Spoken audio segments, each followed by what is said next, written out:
ਵਾਹਿਗੁਰੂ ਸਾਹਿਬ JIO. Satnam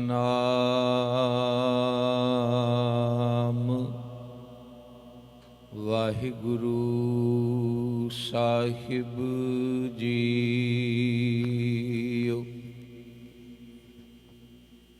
ਤੇਰਾ ਕੀਤਾ ਜਾਤੋ ਨਾਹੀ, ਮੈਨੋ ਜੋਗ ਕੀਤੋਈ। ਮੈਂ ਨਿਰਗੁਣਿਆਰੇ ਕੋ ਗੁਣ ਨਾਹੀ, ਆਪੇ ਤਰਸ ਪਇਓਈ।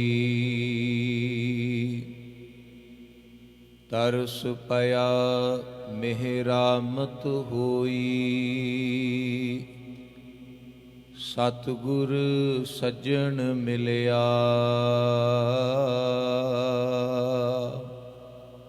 ਨਾਨਕ ਨਾਮ ਮਿਲੈ ਤਾਂ ਜੀਵਾ, ਤਨ ਮਨ ਥੀਵੈ ਹਰਿਆ। ਨਾਨਕ ਨਾਮ ਮਿਲੈ ਤਾਂ ਜੀਵਾ, ਤਨ ਮਨ ਥੀਵੈ ਹਰਿਆ। ਪਰਮ ਸਨਮਾਨਯੋਗ ਸਤਿਗੁਰੂ ਧੰਨ ਧੰਨ ਸ੍ਰੀ ਗੁਰੂ ਗ੍ਰੰਥ ਸਾਹਿਬ, ਕਿਰਪਾਲੂ ਸਤਿਗੁਰੂ ਜੀ ਦੀ ਪਾਵਨ ਹਜ਼ੂਰੀ ਅੰਦਰ ਐਤਵਾਰ ਦੇ ਸਜੇ ਹੋਏ ਵਿਸ਼ੇਸ਼ ਦੀਵਾਨਾਂ ਦੀ ਹਾਜ਼ਰੀ ਭਰ ਰਹੀ ਗੁਰੂ ਰੂਪ ਸਾਧ ਸੰਗਤ ਜੀ, ਆਪ ਧੰਤਾ ਯੋਗ ਹੋ ਜੋ ਗੁਰੂ ਚਰਨਾਂ ਵਿੱਚ ਪਿਆਰ ਸ਼ਰਧਾ ਭਾਵਨਾ ਅਦਬ ਨਾਲ ਜੁੜ ਬੈਠੇ ਹੋ।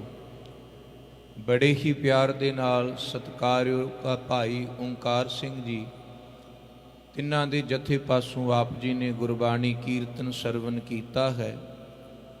ਆਓ ਅੰਤਿਮ ਜੋ ਬਾਬਾ ਫਰੀਦ ਜੀ ਦੇ ਪਾਵਨ ਸ਼ਲੋਕ ਦਾ ਕੀਰਤਨ ਉਹਨਾਂ ਆਪ ਜੀ ਨੂੰ ਸਰਵਨ ਕਰਾਇਆ।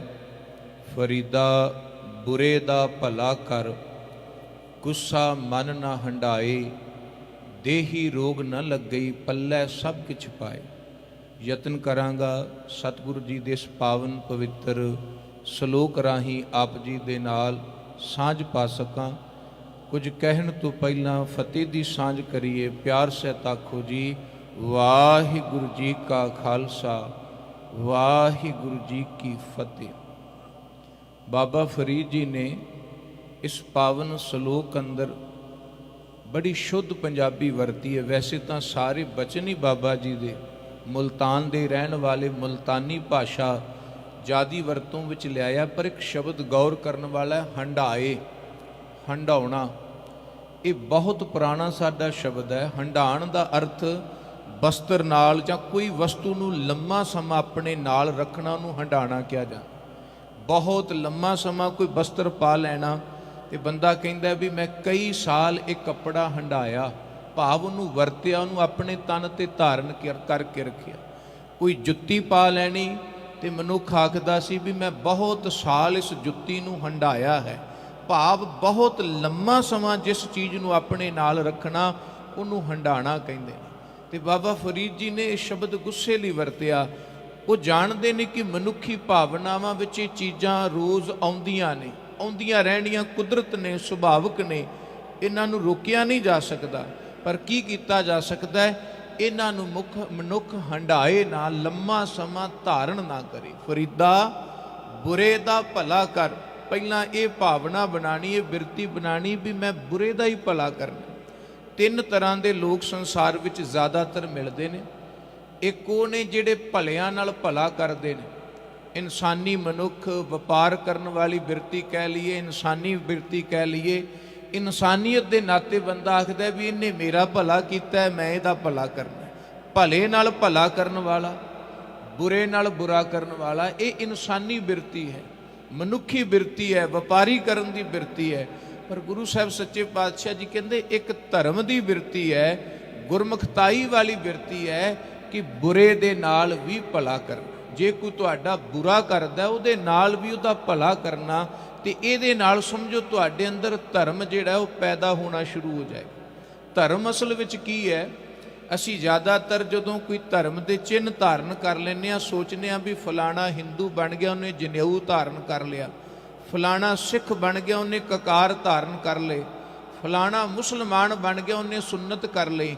ਪਰ ਹਕੀਕਤ ਧਰਮੀ ਕੌਣ ਬਣਦਾ ਹੈ? ਜਿਹਦੇ ਵਿੱਚ ਧਰਮ ਦੇ ਗੁਣ ਆ ਜਾਂਦੇ ਨੇ। ਜਦੋਂ ਧਰਮ ਦੇ ਗੁਣ ਅੰਦਰੋਂ ਉੱਡ ਜਾਂਦੇ ਨੇ ਤੇ ਮਨੁੱਖ ਨੇ ਬਾਹਰੋਂ ਭਾਵੇਂ ਕੋਈ ਵੀ ਪਹਿਰਾਵਾ ਪਾਇਆ ਹੋਵੇ ਉਹ ਧਰਮੀ ਖਵਾਉਣ ਦਾ ਹੱਕਦਾਰ। ਇੱਕ ਵਿਦਵਾਨ ਹੋਏ ਨੇ ਪੰਡਿਤ ਹਰਦਿਆਲ ਜੀ, ਉਹਨਾਂ ਨੇ ਆਪਣੇ ਗ੍ਰੰਥ ਵਿੱਚ ਧਰਮੀ ਦੇ ਗੁਣ ਦੱਸੇ ਨੇ। ਖਿਮਾ, ਅਹਿੰਸਾ, ਦਇਆ, ਮ੍ਰਿਦ, ਸਤ, ਬਚਨ, ਤਪ, ਦਾਨ, ਸੀਲ, ਸੌਚ, ਤ੍ਰਿਸ਼ਨਾ ਬਿਨਾ ਧਰਮ ਲਿੰਗ 10 ਜਾਣ। ਕਹਿੰਦੇ 10 ਗੁਣ ਜਿਸ ਬੰਦੇ ਵਿੱਚ ਹੋਣ ਸਮਝੋ ਉਹ ਧਰਮੀ ਹੈ। ਖਿਮਾ, ਕਿਸੇ ਨੂੰ ਮੁਆਫ ਕਰਨ ਦੀ ਬਿਰਤੀ ਰੱਖਦੇ ਨਹੀਂ, ਕਿਸੇ ਦਾ ਗੁਨਾਹ ਵੇਖ ਕੇ। ਅਹਿੰਸਾ ਦਾ ਅਰਥ ਹੈ ਮਾਰ ਧਾੜ ਨਾ ਕਰਨੀ। ਇਹ ਵੀ ਕਈ ਤਰ੍ਹਾਂ ਦੀ, ਇੱਕ ਸਰੀਰਕ ਹਿੰਸਾ, ਇੱਕ ਬਚਨਾਂ ਦੀ ਹਿੰਸਾ, ਇੱਕ ਮਨ ਦੀ ਹਿੰਸਾ।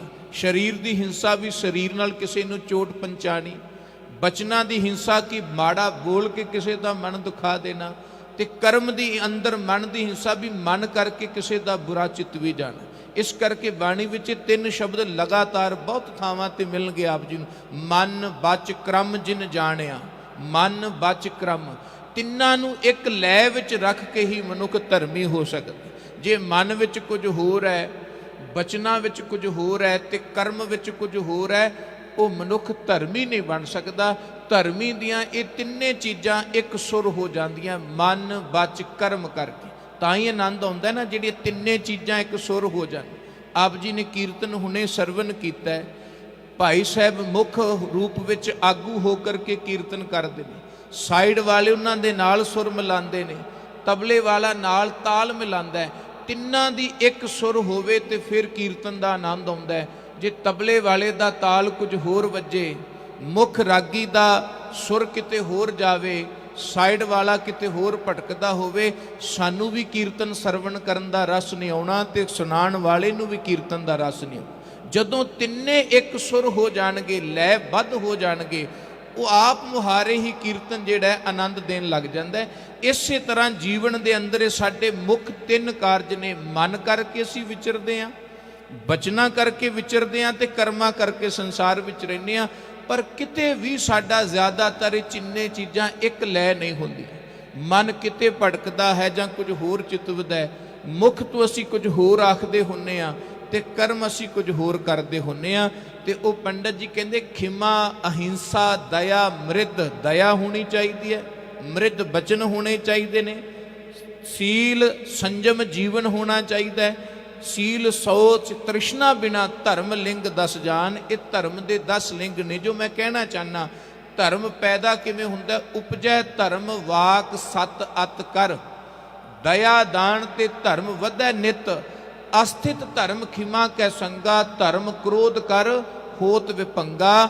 ਬਾਬਾ ਕਬੀਰ ਜੀ ਨੇ ਕਿਉਂ ਕਿਹਾ ਵੀ ਗੁੱਸਾ ਮਨ ਤੇ ਨਹੀਂ ਹੰਡਾਉਣਾ? ਕਿਉਂਕਿ ਗੁੱਸਾ ਹੀ ਅਸਲ ਉਹ ਕਾਰਨ ਹੈ ਜਿਹੜਾ ਅੰਦਰੋਂ ਧਰਮ ਦਾ ਨਾਸ਼ ਕਰ ਦਿੰਦਾ। ਧਰਮ ਕ੍ਰੋਧ ਕਰ ਹੋਤ ਵਿਭੰਗਾ। ਵਿਭੰਗਾ ਦਾ ਅਰਥ ਹੈ ਖਤਮ ਹੋ ਜਾਣਾ। ਕ੍ਰੋਧ ਹੋਣ ਦੇ ਨਾਲ ਬੰਦਾ ਅਧਰਮੀ ਹੋ ਜਾਂਦਾ। ਕਿਉਂਕਿ ਗੁਰੂ ਸਾਹਿਬ ਜੀ ਦੇ ਬਚਨ ਅਸੀਂ ਪੜ੍ਹਦੇ ਹਾਂ, ਸ਼ਲੋਕ ਸਹਿਸਕ੍ਰਿਤੀ ਵਿੱਚ ਧੰਨ ਗੁਰੂ ਅਰਜਨ ਦੇਵ ਜੀ ਨੇ ਕ੍ਰੋਧ ਬਾਬਤ ਤੇ ਬਚਨ ਕਹੇ ਨੇ, ਹੇ ਕਲ ਮੂਲ ਕ੍ਰੋਧ ਕਰਨਾ ਨਾ ਉਪਰਜ ਤੇ। ਹੇ ਮੂਲ ਕਲ ਦੇ ਮੂਲ, ਕਲ ਨਾਮ ਹੈ ਕਲੇਸ਼ ਦਾ, ਝਗੜੇ ਦਾ। ਹੇ ਕਲ ਮੂਲ ਕ੍ਰੋਧੰ ਕਰੁਣ ਕਰਨਾ ਨਾ ਉਪਰਜ ਤੇ। ਤੂੰ ਰਤੀ ਮਾਤਰ ਵੀ ਕਰੁਣਾ ਨਹੀਂ ਪੈਦਾ ਹੋਣ ਦਿੰਦਾ, ਰਤੀ ਮਾਤਰ ਵੀ ਦਇਆ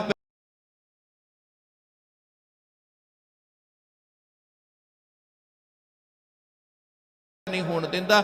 ਤੂੰ ਮੂਲ ਹੈ ਕਲ ਦਾ, ਕਲ ਨਾਮ ਹੈ ਝਗੜੇ ਦਾ, ਕਲੇਸ਼ ਦਾ। ਜਿਹਦੇ ਜੀਵਨ ਦੇ ਅੰਦਰ ਕ੍ਰੋਧ ਆ ਗਿਆ, ਘਰ ਕਰ ਗਿਆ, ਹੰਢਾ ਲਿਆ ਜਿੰਨੇ ਆਪਣੇ ਤਨ ਤੇ, ਉਹ ਦੂਸਰੇ ਨੂੰ ਵੀ ਨੁਕਸਾਨ ਕਰਦਾ ਹੈ ਤੇ ਉਹ ਆਪਣੇ ਆਪ ਦਾ ਵੀ ਨੁਕਸਾਨ ਕਰਦਾ। ਸਿਆਣਿਆਂ ਨੇ ਇੱਥੋਂ ਤੱਕ ਬਚਨ ਕੀਤੇ ਨੇ, ਬਿਖ ਜ਼ਹਿਰ ਕਿਸੇ ਬੋਤਲ ਵਿੱਚ, ਕਿਸੇ ਬਰਤਨ ਵਿੱਚ, ਕਿਸੇ ਸ਼ੀਸ਼ੀ ਵਿੱਚ ਹਜ਼ਾਰਾਂ ਸਾਲ ਪਿਆ ਰਵੇ ਨਾ, ਉਹ ਜ਼ਹਿਰ ਬੋਤਲ ਦਾ ਨੁਕਸਾਨ ਨਹੀਂ ਕਰਦਾ, ਬਰਤਨ ਦਾ ਨੁਕਸਾਨ ਨਹੀਂ ਕਰਦਾ।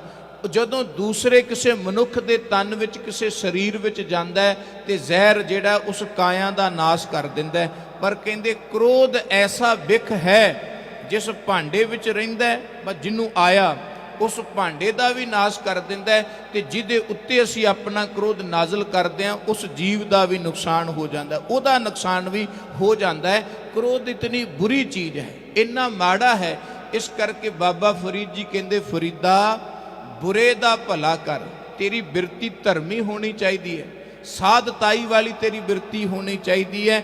ਤੇਰੇ ਜੀਵਨ ਦੇ ਅੰਦਰ ਕੋਈ ਤੈਨੂੰ ਮਾੜਾ ਕਹੇ, ਚੰਗਾ ਕਹੇ, ਪਰ ਤੇਰਾ ਜੀਵਨ ਹੋਣਾ ਚਾਹੀਦਾ ਜਿਵੇਂ ਸਤਿਗੁਰੂ ਜੀ ਬੈਰਾੜੀ ਰਾਗ ਵਿੱਚ ਕਹਿੰਦੇ ਨਾ, ਹਰ ਜਨ ਰਾਮ ਨਾਮ ਗੁਣ ਗਾਵੇ, ਜੇ ਕੋ ਨਿੰਦ ਕਰੇ ਹਰ ਜਨ ਕੀ ਆਪਣਾ ਗੁਣ ਨਾ ਗਵਾਵੇ। ਉਹ ਆਪਣਾ ਗੁਣ ਨਹੀਂ ਛੱਡਦਾ, ਕਿਸੇ ਦਾ ਭਲਾ ਕਰਨ ਦਾ, ਪਰਉਪਕਾਰ ਕਰਨ ਦਾ, ਕਿਸੇ ਦੇ ਉੱਤੇ ਦਇਆ ਕਰਨ ਦਾ। ਉਹ ਨਿਤ ਆਪਣੇ ਗੁਣ ਦੇ ਵਿੱਚ ਹੀ ਰਹਿੰਦਾ, ਭਾਵੇਂ ਕੋਈ ਉਹਨੂੰ ਬੁਰਾ ਆਖਦਾ ਪਿਆ, ਭਾਵੇਂ ਕੋਈ ਮਾੜਾ ਆਖਦਾ ਪਿਆ, ਭਾਵੇਂ ਚੰਗਾ ਆਖਦਾ ਪਿਆ, ਕਿਉਂਕਿ ਇਹਨੇ ਗੁਣ ਧਾਰਨ ਕੀਤਾ ਹੈ। ਬੁਰੇ ਦਾ ਭਲਾ ਕਰ, ਗੁੱਸਾ ਮਨ ਨਾ ਹੰਡਾਏ, ਆਪਣੇ ਮਨ ਤੇ ਧਾਰਨ ਨਾ ਕਰ। ਇਹ ਚੀਜ਼ਾਂ ਕਾਮ, ਕ੍ਰੋਧ, ਲੋਭ, ਮੋਹ, ਹੰਕਾਰ ਕੁਦਰਤ ਨੇ ਸਾਡੇ ਅੰਦਰ ਜੀਵਨ ਵਿੱਚ ਆਉਂਦੀਆਂ ਨੇ। ਇਹਨਾਂ ਨੂੰ ਅਸੀਂ ਰੋਕ ਨਹੀਂ ਸਕਦੇ ਕਿਉਂਕਿ ਸੰਸਾਰ ਵਿੱਚ ਰਹਿੰਦੇ ਹਾਂ। ਵੈਸੇ ਸਾਰੇ ਵਿਸ਼ਿਆਂ ਦਾ, ਸਾਰੇ ਵਿਕਾਰਾਂ ਦਾ ਮੂਲ ਜਿਹੜਾ ਉਹ ਅਹੰਕਾਰ ਹੈ। ਸਾਡੀ ਹਉਮੈ ਕਰਕੇ ਹੀ ਕ੍ਰੋਧ ਵਾਪਰਦਾ ਹੈ, ਮੋਹ ਵਾਪਰਦਾ ਹੈ, ਇਹ ਕਾਮ ਵਾਪਰਦਾ ਹੈ ਤੇ ਕ੍ਰੋਧ ਵਾਪਰਦਾ ਹੈ। ਹੰਗਤਾ ਸਭ ਤੋਂ ਮੂਲ ਹੈ, ਹੰਗਤਾ ਇਹਨਾਂ ਦਾ ਮੁੱਢ ਹੈ। ਜਿਸ ਬੰਦੇ ਦੇ ਅੰਦਰ ਅਹੰਕਾਰ ਹੈ ਉਸ ਬੰਦੇ ਦੇ ਅੰਦਰ ਕ੍ਰੋਧ ਵੀ ਹੋਏਗਾ, ਉਹ ਬੰਦੇ ਦੇ ਅੰਦਰ ਲੋਭ ਵੀ ਹੋਏਗਾ, ਉਸ ਬੰਦੇ ਦੇ ਅੰਦਰ ਮੋਹ ਤੇ ਵਿਕਾਰ ਵੀ ਹੋਣਗੇ, ਕਿਉਂਕਿ ਸਾਰੇ ਵਿਸ਼ਿਆਂ ਦਾ, ਵਿਕਾਰਾਂ ਦਾ ਮੂਲ ਅਹੰਕਾਰ ਹੈ ਤੇ ਅਹੰਕਾਰ ਦਾ ਅੱਗੇ ਇਹ ਪਰਿਵਾਰ ਹੈ।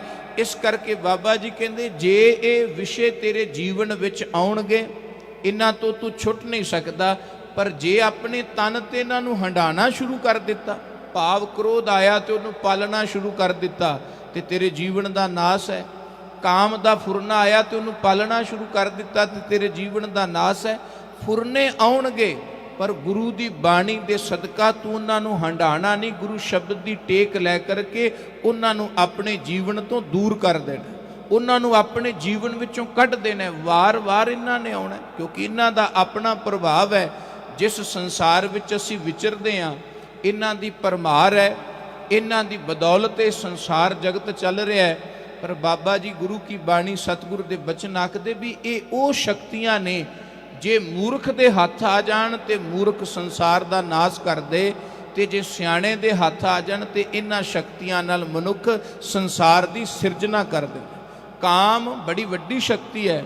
ਦਾਨਸ਼ਮੰਦਾਂ ਦੇ ਹੱਥ ਵਿੱਚ ਆਇਆ ਕਾਮ, ਉਹਨਾਂ ਨੇ ਸੰਸਾਰ ਦੀ ਸਿਰਜਣਾ ਕੀਤੀ ਤੇ ਸੰਸਾਰ ਨੂੰ ਬੜੇ ਬੜੇ ਵੱਡੇ ਭਗਤ, ਗੁਣੀ, ਗਿਆਨੀ ਤੇ ਆਲਮ ਫਾਜ਼ਲ ਬਖਸ਼ ਦਿੱਤੇ। ਕ੍ਰੋਧ ਇੱਕ ਬੜੀ ਵੱਡੀ ਤਾਕਤ ਹੈ, ਪਰ ਜਦੋਂ ਯੋਧਿਆਂ ਦੇ ਹੱਥ ਵਿੱਚ ਕ੍ਰੋਧ ਆਇਆ, ਉਹ ਵੀਰ ਰਸ ਦਾ ਰੂਪ ਧਾਰਨ ਕਰ ਗਿਆ ਤੇ ਉਹਨਾਂ ਨੇ ਜ਼ਾਲਮਾਂ ਦਾ ਨਾਸ਼ ਕੀਤਾ। ਉਹਨਾਂ ਨੇ ਕੋਈ ਆਪਣੇ ਜਰ ਜੋਰੂ ਜ਼ਮੀਨ ਦੇ ਲਈ ਕ੍ਰੋਧ ਨਹੀਂ ਪੈਦਾ ਕੀਤਾ। ਜਗਤ ਸੰਸਾਰ ਦੇ ਅੰਦਰ ਜ਼ੁਲਮ ਦਾ ਤੇ ਜ਼ਾਲਮ ਦਾ ਨਾਸ਼ ਕਰਨ ਦੇ ਲਈ ਗੁਰੂ ਸਾਹਿਬਾਨਾਂ ਨੇ ਵੀਰ ਰਸੀ ਆਪਣਾ ਜੀਵਨ ਵਿਖਾਇਆ। 6ਵੇਂ ਪਾਤਸ਼ਾਹ ਜੀ ਦਾ ਜੀਵਨ ਪੜ੍ਹੀਏ, 10ਵੇਂ ਪਾਤਸ਼ਾਹ ਜੀ ਦਾ ਜੀਵਨ ਪੜ੍ਹੀਏ, ਕਿੰਨਾ ਵੀਰ ਰਸ ਸੀ। ਪਰ ਉਹ ਵੀਰ ਰਸ ਜ਼ੁਲਮ ਤੇ ਜ਼ਾਲਮ ਦੇ ਖਿਲਾਫ ਸੀ। ਉਹ ਕ੍ਰੋਧ ਨਹੀਂ ਸੀ ਕਿ ਜਿਹੜਾ ਮਜ਼ਲੂਮਾਂ ਦੇ ਉੱਤੇ ਨਾਜ਼ਲ ਹੁੰਦਾ ਸੀ, ਧੱਕੇਸ਼ਾਹੀ ਹੁੰਦੀ ਸੀ, ਮੋਹ ਤੇ ਸੰਸਾਰ ਦੇ ਅੰਦਰ ਲਾਲਚ। ਇਹਦੇ ਤੋਂ ਬਿਨਾ ਵੀ ਸੰਸਾਰ ਨਹੀਂ ਚੱਲਦਾ।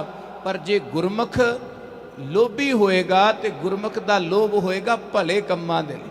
ਉਹ ਲੋਭ ਕਰੇਗਾ ਵੀ ਮੈਂ ਸੇਵਾ ਕਰ ਲਵਾਂ ਜ਼ਿਆਦੀ, ਉਹ ਲੋਭ ਕਰੇਗਾ ਮੈਂ ਕਿਸੇ ਦੇ ਤੇ ਦਇਆ ਕਰ ਦਿਆਂ, ਕਿਸੇ ਦਾ ਜੀਵਨ ਸਵਾਰ ਦਿਆਂ।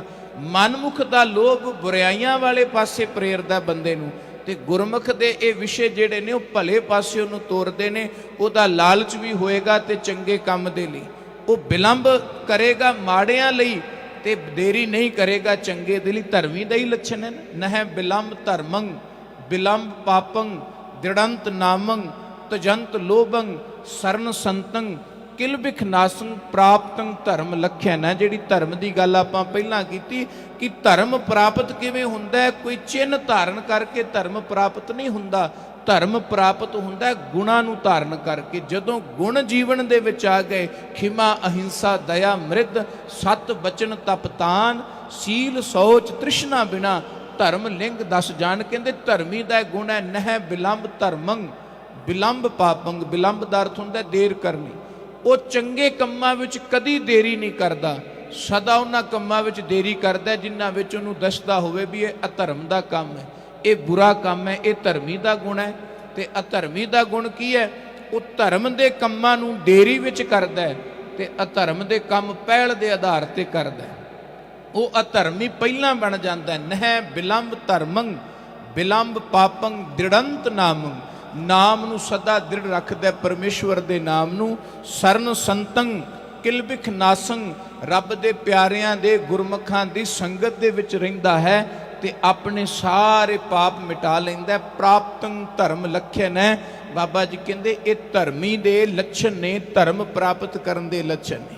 ਧਰਮੀ ਬੰਦਾ ਸਭ ਤੋਂ ਪਹਿਲਾਂ ਆਪਣੇ ਅੰਦਰ ਵਿਕਾਰਾਂ ਨੂੰ ਆਪਣੇ ਅੰਦਰ ਦੇਖਦਾ, ਆਪਣੀਆਂ ਕਮੀਆਂ ਨੂੰ ਦੇਖਦਾ, ਆਪਣੇ ਅੰਦਰ ਝਾਤੀ ਮਾਰਦਾ ਤੇ ਆਪਣੇ ਅੰਦਰ ਝਾਤੀ ਮਾਰ ਕੇ ਜੋ ਜੋ ਉਹਨੂੰ ਵਿਕਾਰ ਔਗੁਣ ਦਿਸਦੇ ਨੇ ਫਿਰ ਉਹਨਾਂ ਨੂੰ ਗੁਰੂ ਗਿਆਨ ਸਦਕਾ, ਗੁਰੂ ਕਿਰਪਾ ਸਦਕਾ ਬਾਹਰ ਕੱਢਦਾ ਹੈ। ਉਹ ਆਪੇ ਨਾਲ ਹੀ ਗੱਲਾਂ ਕਰਦਾ ਹੈ। ਜਿਵੇਂ ਬਾਬਾ ਫਰੀਦ ਜੀ ਕਹਿੰਦੇ, ਹੇ ਮਨਾ, ਜੇ ਤੂੰ ਆਪਣੀ ਦੇਹੀ ਨੂੰ ਭਲਾ ਕਰਨਾ ਚਾਹੁੰਦਾ ਹੈ, ਦੇਹੀ ਨੂੰ ਅਰੋਗ ਕਰਨਾ ਚਾਹੁੰਦਾ ਹੈ, ਤੇ ਇਹ ਜਗਤ ਨੂੰ ਵੀ ਸੰਦੇਸ਼ ਉਹਨਾਂ ਨੇ ਦਿੱਤਾ, ਗੁੱਸਾ ਮਨ ਨਾ ਹੰਡਾਏ, ਦੇਹੀ ਰੋਗ ਨਾ ਲੱਗੀ ਪੱਲੇ, ਸਭ ਕੁਛ ਪਾਏ, ਤੇਰੀ ਕਾਇਆ ਨੂੰ ਕਦੀ ਰੋਗ ਨਹੀਂ ਲੱਗੇ। ਇਨਸਾਨ ਦੀ ਕਾਇਆ ਨੂੰ ਸਾਰੇ ਰੋਗ ਲੱਗੇ ਨੇ, ਸਾਰੇ ਵਿਸ਼ੇ ਵਿਆਪਦੇ ਨੇ। ਬਾਬਾ ਰਵਿਦਾਸ ਜੀ ਨੇ ਆਪਣੀ ਬਾਣੀ ਵਿੱਚ ਇੱਕ ਬਚਨ ਕਿਹਾ, ਬੜਾ ਪਿਆਰਾ ਸ਼ਬਦ। ਉਹ ਕਹਿੰਦੇ, ਜੇ ਮਨੁੱਖ ਜਿਉਂਦਾ ਜਾਗਦਾ ਲਗਾ ਫਿਰਦਾ ਨਾ, ਵੇਖੋ ਪਰਮਾਤਮਾ ਦੀ ਕਿੱਡੀ ਇਹਦੇ ਤੇ ਅਜੇ ਵੀ ਬਖਸ਼ਿਸ਼ ਹੈ ਕਿ ਜਿੰਨੇ ਵਿਸ਼ੇ ਵਿਕਾਰ ਇਹ ਭੋਗ ਰਿਹਾ, ਜਿੰਨੀਆਂ ਬੁਰਾਈਆਂ ਵਿੱਚ, ਜਿੰਨੇ ਰਸਾਤਲ ਵਿੱਚ ਇਹ ਡਿੱਗਾ ਹੋਇਆ, ਇਹ ਫਿਰ ਵੀ ਸਵਾਸ ਲੈ ਰਿਹਾ। ਇਹ ਗੁਰੂ ਦੀ ਪਰਮੇਸ਼ਰ ਦੀ ਕਿਰਪਾ ਹੈ। ਇੱਥੇ ਤੇ ਇੱਕ ਇੱਕ ਵਿਕਾਰ ਦੇ ਵਿੱਚ ਫਸਿਆ ਹੋਇਆ ਜੀਵ ਜਿਹੜਾ ਉਹ ਮੌਤ ਦੇ ਘਰ ਚਲਾ ਜਾਂਦਾ। ਉਹਨਾਂ ਨੇ ਬਚਨ ਕੀਤੇ, ਮ੍ਰਿਗ ਮੀਨ ਭਰਿੰਗ ਪਤੰਗ ਕੁੰਚਰ ਏਕ ਦੋਖ ਵਿਨਾਸ਼। ਮ੍ਰਿਗ ਹਿਰਨ ਨੂੰ ਇੱਕੋ ਦੋਸ਼ ਹੈ, ਕੰਨਾਂ ਦਾ ਦੋਸ਼, ਇੱਕ ਤਰ੍ਹਾਂ ਦਾ ਨਾਦ ਸੁਣਦਾ। ਸ਼ਿਕਾਰੀ ਘੰਡੇ ਹੇੜੇ ਦਾ ਨਾਦ ਜਦੋਂ ਵਜਾਉਂਦਾ ਤੇ ਹਿਰਨ ਨੂੰ ਹੋਰ ਕੁਝ ਨਹੀਂ ਸੁਝਦਾ। ਉਹ ਆਪਣੇ ਕੰਨ ਨੂੰ, ਆਪਣੀ ਸੁਰਤ ਨੂੰ ਉਸ ਪਾਸੇ ਲੈ ਜਾਂਦਾ ਤੇ ਉਸ ਨਾਦ ਵਾਲੇ ਪਾਸੇ ਤੁਰਦਾ ਤੇ ਅਖੀਰ ਉਹ ਸ਼ਿਕਾਰੀ ਦੇ ਜਾਲ ਵਿੱਚ ਫਸ ਜਾਂਦਾ। ਉਹਨੂੰ ਕੰਨਾਂ ਦਾ ਦੋਸ਼ ਹੈ। ਮੀਨ ਨੂੰ ਜ਼ੁਬਾਨ ਦਾ, ਮੱਛੀ ਨੂੰ ਜ਼ੁਬਾਨ ਦਾ ਦੋਸ਼ ਹੈ। ਮਛੁਆਰਾ ਕੁੰਡੀ ਲਾ ਕੇ ਮਾਸ ਨੂੰ ਵਿੱਚ ਪਾ ਕਰਕੇ ਮੱਛੀ ਨੂੰ ਪਕੜ ਲੈਂਦਾ, ਉਹ ਮਾਸ ਦੇ ਸਵਾਦ ਦੇ ਕਾਰਨ ਮਾਰੀ ਜਾਂਦੀ। ਭਰਿੰਗ, ਉਹਨੂੰ ਨਾਸਕਾ ਦਾ ਦੋਸ਼ ਹੈ। ਕਮਲ ਦੇ ਵਿੱਚੋਂ ਮਕਰੰਦ ਚੂਸਦਾ ਹੈ, ਮਕਰੰਦ ਦਾ ਰਸ ਮਾਣਦਾ ਹੈ, ਇੰਨਾ ਮਦਹੋਸ਼ ਹੋ ਜਾਂਦਾ ਹੈ ਕਿ ਸ਼ਾਮ ਤੱਕ ਫੁੱਲ ਦੇ ਉੱਤੇ ਬੈਠਾ ਰਹਿੰਦਾ ਹੈ। ਜਦੋਂ ਪੰਖੁੜੀਆਂ ਬੰਦ ਹੁੰਦੀਆਂ ਤੇ ਉਹ ਭੌਰਾ ਵੀ ਉਹਦੇ ਵਿੱਚ ਹੀ ਦਮ ਘੁੱਟ ਕੇ ਮਰ ਜਾਂਦਾ। ਪਤੰਗ, ਪਤੰਗੇ ਨੂੰ ਕਿਹਾ ਗਿਆ ਜਿਹੜਾ ਦੀਵੇ ਤੇ ਆਉਂਦਾ ਹੈ, ਉਹਨੂੰ ਅੱਖਾਂ ਦਾ ਦੋਸ਼ ਹੈ। ਇੱਕ ਇੱਕ ਦੋਸ਼ ਹੈ। ਕੁੰਚਰ ਹਾਥੀ ਨੂੰ ਕਾਮ ਦਾ ਦੋਸ਼ ਹੈ। ਇੱਕ ਇੱਕ ਇੰਦਰੀ ਦਾ ਦੋਸ਼ ਹੈ। ਹਿਰਨ ਨੂੰ ਕੰਨਾਂ ਦਾ ਦੋਸ਼ ਹੈ, ਉਹਨੂੰ ਜ਼ੁਬਾਨ ਦਾ ਦੋਸ਼ ਨਹੀਂ, ਉਹਨੂੰ ਇੰਦਰੀ ਦਾ ਦੋਸ਼ ਨਹੀਂ, ਉਹਨੂੰ ਅੱਖਾਂ ਦਾ ਦੋਸ਼ ਨਹੀਂ। ਇੱਕ ਇੱਕ ਦੋਸ਼ ਕਰਕੇ ਮਾਰੇ ਜਾਂਦੇ ਨੇ। ਮ੍ਰਿਗ ਮੀਨ ਭਰਿੰਗ ਪਤੰਗ ਕੁੰਚਰ ਏਕ ਦੋਖ, ਇੱਕ ਇੱਕ ਦੋਖ ਕਰਕੇ ਵਿਨਾਸ਼, ਇਹਨਾਂ ਦਾ ਨਾਸ਼ ਹੋ ਜਾਂਦਾ ਹੈ। ਪੰਚ ਦੋਖ ਅਸਾਧ ਜਾਮੈ ਤਾਕੀ ਕੇਤਕਾਸ। ਹੇ ਵਾਹਿਗੁਰੂ, ਇਸ ਮਨੁੱਖ ਦੇ ਜੀਵਨ ਦੇ ਅੰਦਰ ਇਹ ਪੰਜੇ ਬੈਠੇ ਹੋਏ ਨੇ, ਪੰਜੇ ਅਸਾਧ ਨੇ ਜਿਹੜੇ ਸਾਧੇ ਨਹੀਂ ਜਾ ਸਕਦੇ। ਤੇ ਇਹਦੇ ਬਚਨ ਦੀ ਕਿਹੜੀ ਉਮੀਦ ਹੈ, ਕਿਹੜੀ ਆਸ ਹੈ? ਪੰਚ ਦੋਖ ਅਸਾਧ ਜਾਮੈ ਤਾਕੀ ਕੇਤਕ ਆਸ। ਮਾਧੋ ਅਵਿਦਿਆ ਹਿਤ ਕੀਨ ਵਿਵੇਕ ਦੀਪ ਮਲੀਨ। ਹੇ ਵਾਹਿਗੁਰੂ, ਹੇ ਮਾਧੋ, ਇਹ ਮਨੁੱਖ ਨੇ ਅਵਿਦਿਆ ਨਾਲ ਪਿਆਰ ਕੀਤਾ ਹੈ, ਅਗਿਆਨ ਨਾਲ ਪਿਆਰ ਕੀਤਾ ਹੈ, ਜਿਸ ਕਰਕੇ ਇਹ ਵਿਕਾਰਾਂ ਦੇ ਵਿੱਚ ਵੱਜਾ ਹੈ। ਜਦੋਂ ਗਿਆਨ ਹੋ ਜਾਂਦਾ ਹੈ, ਗਿਆਨ ਨਾਲ ਪਿਆਰ ਹੋ ਜਾਂਦਾ ਹੈ, ਗੁਰੂ ਬਾਣੀ, ਗੁਰੂ ਉਪਦੇਸ਼, ਗੁਰੂ ਸਿਧਾਂਤ ਤੇ ਮਨੁੱਖ ਪਹਿਰਾ ਦੇਣ ਲੱਗ ਜਾਂਦਾ ਹੈ। ਫਿਰ ਕਹਿੰਦੇ ਸਭ ਤੋਂ ਪਹਿਲਾਂ ਮਨੁੱਖ ਨੂੰ ਆਪਣੇ ਔਗਣ ਹੀ ਦਿਸਦੇ ਨੇ ਤੇ ਆਪਣੇ ਔਗਣਾਂ ਨੂੰ ਉਹ ਵੇਖ ਕੇ ਫਿਰ ਦੂਰ ਕਰਨਾ ਸ਼ੁਰੂ ਕਰ ਦਿੰਦਾ। ਇਹ ਧਰਮੀ ਦਾ ਗੁਣ ਹੈ ਕਿ ਉਹਨੂੰ ਆਪਣੇ ਔਗਣ ਦਿਸਣ ਲੱਗ ਜਾਂਦੇ ਨੇ ਤੇ ਫਿਰ ਉਹ ਆਪਣੇ ਔਗਣਾਂ ਤੋਂ ਦੂਰੀ ਬਣਾ ਲੈਂਦਾ ਤੇ ਗੁਣ ਗ੍ਰਹਿਣੀ ਹੋ ਜਾਂਦਾ ਹੈ। ਤੇ ਮਨਮੁਖ ਦਾ ਕੀ ਜੀਵਨ ਹੈ? ਉਹਨੂੰ ਆਪਣੇ ਔਗਣ ਨਹੀਂ ਨਜ਼ਰੀ ਆਉਂਦੇ, ਉਹਨੂੰ ਆਪਣੀਆਂ ਸਾਰੀਆਂ ਵਡਿਆਈਆਂ ਹੀ ਨਜ਼ਰੀ ਆਉਂਦੀਆਂ ਨੇ, ਉਹਨੂੰ ਆਪਣੇ ਗੁਣ ਹੀ ਨਜ਼ਰ ਆਉਂਦੇ ਨੇ। ਉਹ ਦੁੱਖਾਂ ਨੂੰ ਵੀ ਆਪਣੇ ਗੁਣ ਬਣਾ ਕਰਕੇ ਆਪਣੇ ਜੀਵਨ ਵਿੱਚ ਧਾਰਨ ਕਰ ਲੈਂਦਾ ਤੇ ਫਿਰ ਇੱਕ ਦਿਨ ਬਰਬਾਦ ਹੋ ਜਾਂਦਾ, ਖਤਮ ਹੋ ਜਾਂਦਾ। ਉਹ ਨਾ ਕਿਸੇ ਦੂਸਰੇ ਦਾ ਭਲਾ ਲੋਚਦਾ ਹੈ, ਨਾ ਆਪਣਾ ਭਲਾ ਲੋਚਦਾ। ਉਹਦਾ ਤਨ ਰੋਗੀ ਹੋ ਜਾਂਦਾ। ਕ੍ਰੋਧ ਕਰਕੇ ਤਨ ਰੋਗੀ ਹੁੰਦੇ ਨੇ, ਕਾਮ ਕਰਕੇ ਤਨ ਰੋਗੀ ਹੁੰਦੇ ਨੇ, ਲੋਭ ਤੇ ਮੋਹ ਕਰਕੇ ਤਨ ਰੋਗੀ ਹੁੰਦੇ ਨੇ। ਸੋ ਦੇਹੀ ਦੀ ਅਰੋਗਤਾ ਦੇ ਲਈ ਜ਼ਰੂਰੀ ਹੈ ਕਿ ਵਿਕਾਰਾਂ ਤੋਂ ਗੁਰੇਜ਼ ਕੀਤਾ ਜਾਏ। ਜਿੰਨਾ ਮਨੁੱਖ ਵਿਕਾਰਾਂ ਤੋਂ ਬਚੇਗਾ ਉਨਾ ਇਹਦੀ ਕਾਇਆ ਨਿਰੋਗੀ ਹੋਏਗੀ। ਜਿੰਨੀ ਕਾਇਆ ਨਿਰੋਗੀ ਹੋਏਗੀ ਉਨਾ ਗੁਰੂ ਦੀ ਬਾਣੀ ਦੇ ਨਾਲ, ਪ੍ਰਭੂ ਦੇ ਗਿਆਨ ਦੇ ਨਾਲ ਇਹਦੀ ਨਿਕਟਤਾ ਬਣਦੀ ਰਹੇਗੀ, ਉਨਾ ਗੁਰੂ ਪ੍ਰੇਮ ਦੇ ਵਿੱਚ ਇਹ ਜ਼ਿਆਦਾ ਜੁੜੇਗਾ। ਇਸ ਕਰਕੇ ਬਾਬਾ ਫਰੀਦ ਜੀ ਨੇ ਪਹਿਲਾਂ ਇਹ ਰੋਗਾਂ ਦੀ ਗੱਲ ਕੀਤੀ ਵੀ ਜੇ ਪ੍ਰਭੂ ਦਾ ਪਿਆਰਾ ਬਣਨਾ ਨਾ, ਪਹਿਲਾਂ ਔਗਣ ਦੂਰ ਕਰ, ਦੁੱਖ ਦੂਰ ਕਰ ਆਪਣੇ। ਫਰੀਦਾ ਬੁਰੇ ਦਾ ਭਲਾ ਕਰ, ਗੁੱਸਾ ਮਨ ਨਾ ਹੰਡਾਏ, ਦੇਹੀ ਰੋਗ ਨਾ ਲੱਗੀ ਪੱਲੇ, ਸਭ ਕਿਛ ਪਾਏ ਬੁਰਿਆਂ ਦਾ ਵੀ ਭਲਾ। ਗੁਰੂ ਸਾਹਿਬਾਨਾਂ ਦਾ ਜੀਵਨ ਵੇਖੀਏ। ਸਤਿਗੁਰੂ ਦਤਾਰ ਪਿਤਾ ਮਹਾਰਾਜ ਸੱਚੇ ਪਾਤਸ਼ਾਹ ਜੀ ਨੇ ਜਿਹੜੇ ਗੁਰੂ ਘਰ ਦੇ ਨਾਲ ਵੈਰ ਪਾ ਕੇ ਵੀ ਰੱਖਦੇ ਸਨ ਨਾ, ਵੈਰ ਬਣਾ ਕੇ, ਈਰਖਾ ਬਣਾ ਕੇ ਰੱਖੇ, ਸਤਿਗੁਰੂ ਦਤਾਰ ਪਿਤਾ ਮਹਾਰਾਜ ਸੱਚੇ ਪਾਤਸ਼ਾਹ ਉਹਨਾਂ ਦਾ ਵੀ ਭਲਾ ਚਿਤਵਦੇ ਰਹੇ, ਉਹਨਾਂ ਦੇ ਲਈ ਵੀ ਚੰਗਾ ਹੀ ਮੰਗਦੇ ਰਹੇ। ਗੁਰੂ ਹਰਗੋਬਿੰਦ ਸਾਹਿਬ ਮਹਾਰਾਜ ਸੱਚੇ ਪਾਤਸ਼ਾਹ ਜਦੋਂ ਦਤਾਰ ਪਿਤਾ ਮਹਾਰਾਜ ਜੀ ਦੇ ਤਾਇਆ ਜੀ ਦਾ ਬੇਟਾ ਬਾਬੇ ਪਿਰਥੀਏ ਦਾ ਮਿਹਰਬਾਨ, ਸਾਰੀ ਉਮਰ ਬਾਬਾ ਪਿਰਥੀਆ ਜੀ ਨੇ ਗੁਰੂ ਅਰਜਨ ਦੇਵ ਸੱਚੇ ਪਾਤਸ਼ਾਹ ਜੀ ਨਾਲ ਵੈਰ ਰੱਖਿਆ। ਬਾਬਾ ਪਿਰਥੀਆ ਮਰ ਗਿਆ ਤੇ ਉਹਦੀ ਥਾਂ ਤੇ ਉਹਦਾ ਸੁਪੁੱਤਰ, ਉਹਦਾ ਪੁੱਤਰ ਬਾਬਾ ਮਿਹਰਬਾਨ ਬੈਠਾ, ਉਹ ਵੀ ਗੱਦੀ ਤੇ ਬੈਠਾ। ਉਹ ਆਪਣੇ ਨਾਂ ਦੀ ਬਾਣੀ ਰਚਣ ਲੱਗਾ, ਉਹ ਆਪਣੇ ਆਪ ਨੂੰ 6ਵਾਂ ਗੁਰੂ ਅਖਵਾਉਂਦਾ। ਇੱਧਰ ਧੰਨ ਗੁਰੂ ਹਰਗੋਬਿੰਦ ਸਾਹਿਬ ਮਹਾਰਾਜ ਸੱਚੇ ਪਾਤਸ਼ਾਹ ਗੁਰਤਾ ਗੱਦੀ ਤੇ ਬਿਰਾਜਮਾਨ ਹੋਏ। ਸਤਿਗੁਰ ਜੀ ਕੋਲ ਤਾਕਤ ਹੈ, ਸੈਨਾ ਹੈ, ਫੌਜ ਹੈ, ਜੰਗਾਂ ਯੁੱਧਾਂ ਦੇ ਵਿੱਚ ਜੂਝਣ ਦੇ ਲਈ ਉਹ ਮੁਕੰਮਲ ਨੇ। ਪਰ ਫਿਰ ਵੀ ਜਦੋਂ ਮਿਹਰਬਾਨ ਦੇ ਬਾਬਤ ਪਤਾ ਲੱਗਦਾ ਹੈ ਤੇ ਗੁਰੂ ਸਾਹਿਬ ਸੱਚੇ ਪਾਤਸ਼ਾਹ ਆਪ ਮਿਹਰਬਾਨ ਕੋਲ ਜਾ ਕਰਕੇ ਮਸਲੇ ਨੂੰ ਸੁਲਝਾਉਣ ਦੀ ਗੱਲ ਆਖਦੇ ਨੇ ਵੀ ਵੇਖੋ ਤੁਸੀਂ ਸਾਡੇ ਵੱਡੇ ਭਰਾਤਾ ਜੀ ਹੋ, ਤਾਇਆ ਜੀ ਦੇ ਬੇਟੇ ਹੋ, ਤੇ ਘਰ ਵਿੱਚ ਇਸ ਤਰ੍ਹਾਂ ਵੈਰ, ਈਰਖਾ, ਨਫ਼ਰਤ ਪਲਣੀ ਇਹ ਸਾਨੂੰ ਸ਼ੋਭਾ ਨਹੀਂ ਦਿੰਦੀ। ਇਹ ਗੱਲਾਂ ਨੂੰ ਤੁਸੀਂ ਤਿਆਗੋ, ਜੋ ਤੁਹਾਨੂੰ ਚਾਹੀਦਾ ਸਾਡੇ ਤੋਂ ਮੰਗੋ। ਹਾਂ, ਜੇ ਤੁਸੀਂ ਕਹੋ ਵੀ ਗੁਰਤਾ ਗੱਦੀ ਇਹ ਤਾਂ ਉਸ ਦਰਗਾਹੀ ਦਾਤ ਹੈ, ਦਰਗਾਹੀ ਬਖਸ਼ਿਸ਼ ਹੈ, ਉਹ ਜੇ ਜਿਸ ਦੇ ਹੱਥ ਆਈ ਹੈ, ਜਿਸ ਦੇ ਹਿੱਸੇ ਆਈ ਹੈ, ਉਹਨੇ ਹੰਡਾਣੀ ਹੈ। ਦੁਨੀਆ ਦੇ ਵਿੱਚ ਕੋਈ ਪਦਾਰਥ ਵਸਤੂ ਦੀ ਤੁਹਾਨੂੰ ਲੋੜ ਹੈ ਉਹ ਸਾਨੂੰ ਦੱਸੋ, ਪਰ ਆਪਸੀ ਮਤ ਭੇਦ ਭੁਲਾ ਦਿਓ, ਆਪਸੀ ਈਰਖਾ ਭੁਲਾ ਦਿਓ, ਆਪਸੀ ਵੈਰ ਭੁਲਾ ਦਿਓ। ਪਰ ਇਤਿਹਾਸ ਕਹਿੰਦਾ ਵੀ ਬਾਬਾ ਮਿਹਰਬਾਨ ਜੀ ਇੰਨੇ ਹੰਕਾਰ ਵਿੱਚ ਆਏ ਜਾਂ ਇੰਨਾ ਆਪਣੇ ਆਪ ਨੂੰ ਵੱਡਾ ਸਮਝਿਆ ਵੀ ਜੇ ਗੁਰੂ ਹਰਗੋਬਿੰਦ ਸਾਹਿਬ ਮੇਰੇ ਕੋਲ ਚੱਲ ਕੇ ਆਏ ਨੇ ਤੇ ਇਹ ਸਮਝੋ ਵੀ ਮੇਰੇ ਕੋਲ ਵੱਡੀ ਤਾਕਤ ਹੈ, ਮੇਰੇ ਕੋਲ ਵੱਡੀ ਸਮਰੱਥ ਹੈ। ਉਹ ਸਤਿਗੁਰਾਂ ਦੇ ਬਚਨਾਂ ਨੂੰ, ਗੁਰੂ ਦੇ ਗਿਆਨ ਨੂੰ ਸਮਝ ਹੀ ਨਾ ਸਕੇ। ਪਰ ਗੁਰੂ ਸਾਹਿਬਾਨ ਸੱਚੇ ਪਾਤਸ਼ਾਹ ਜੀ ਮਿਹਰਬਾਨ ਦੇ ਨਾਲ ਵੀ ਮਿੱਤਰਤਾ ਪਾਉਣ ਦਾ ਯਤਨ ਕੀਤਾ। ਸਾਰੀ ਉਮਰ ਪੈਂਦੇ ਖਾਂ ਨੂੰ ਪਾਲਿਆ। ਜਿਸ ਦਿਨ ਉਹ ਧਰੋ ਕਮਾ ਗਿਆ ਉਸ ਨੂੰ ਵੀ ਸਤਿਗੁਰੂ ਦਤਾਰ ਪਿਤਾ ਮਹਾਰਾਜ ਜੀ ਮੈਦਾਨੇ ਜੰਗ ਵਿੱਚ ਮਾਰਦੇ ਨੇ ਤੇ ਮਾਰਨ ਤੋਂ ਬਾਅਦ ਵੀ ਉਹਦੇ ਉੱਤੇ ਢਾਲ ਦੀ ਛਾਂ ਕਰਦੇ ਨੇ ਤੇ ਉਹਨੂੰ ਕਹਿੰਦੇ ਹੁਣ ਖੁਦਾ ਜਪ ਲੈ, ਖੁਦਾ ਦੀਆਂ ਕਲਮਾਂ ਪੜ੍ਹ ਲੈ, ਤੇਰਾ ਅੱਗਾ ਸਵਰ ਜਾਏ। ਕਿੰਨਾ ਪਰ ਉਪਕਾਰ, ਕਿੰਨੀ ਅੰਦਰ ਭਾਵਨਾ ਐਸੀ ਹੈ ਕਿ ਜੇ ਕੋਈ ਚੜ੍ਹਾਈ ਕਰਕੇ ਬੁਰਾ ਤੱਕ ਕੇ ਵੀ ਆਇਆ ਹੈ, ਗੁਰੂ ਸਾਹਿਬਾਨ ਸੱਚੇ ਪਾਤਸ਼ਾਹ ਜੀ ਨੇ ਆਪਣੇ ਤਨ ਤੇ ਕਦੀ ਗੁੱਸਾ ਨਹੀਂ ਹੰਡਾਇਆ, ਕਦੀ ਕ੍ਰੋਧ ਨਹੀਂ ਹੰਡਾਇਆ।